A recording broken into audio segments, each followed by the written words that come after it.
Good morning dear people, it's 6 o'clock. Nagluluto na ako ng breakfast ni Pia and James. Kaya lang magkaiba yung breakfast na gusto nila. Kay Pia pancake at kay James naman corn. Tapos magluto pa ako ng chicken tender ni Pia, babaunin niya sa school. Lagyan natin ng margarine yung corn ni James. Breakfast is served. Drink your milk, Pia.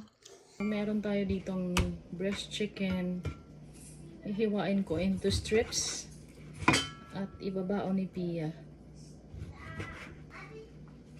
Humingi pa ulit ng corn si Pia and James. Gumawa pa ako. Corn! Corn! Get it! Take your vitamin first. No! James. What is this?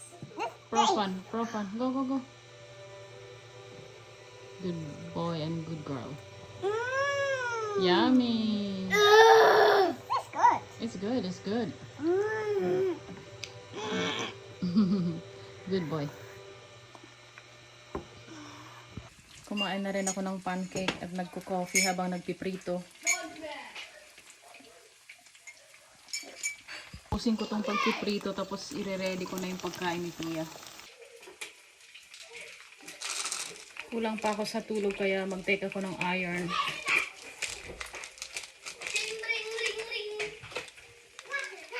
Magkakat pa pala ako ng fruits.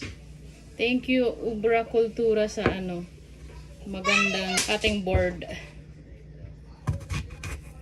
So, na-ready ko na yung baon ni Pia. Meron siyang rice, chicken, apples, 2 pancakes na may margarine and sugar. Meron siyang cream o and this one, juice. Meron tayong nabili sa kanyang teacher.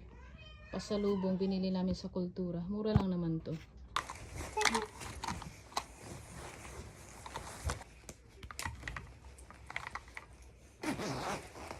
Okay, bye! We're gonna bring Ate Pia to school now. May makakasabay si Pia kaya pinasama ko na siya. Kung wala, kami ni James maghahatid.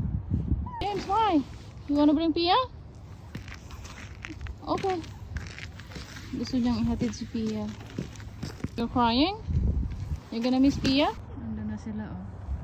Umiiyak si James, oh. Oh my goodness, James, no! You miss ate? No, you miss ate? Ate will come back soon, okay? I love you. I love you. Cry na. Don't cry na, ha? Tia will come back soon. Let's go. It's cold.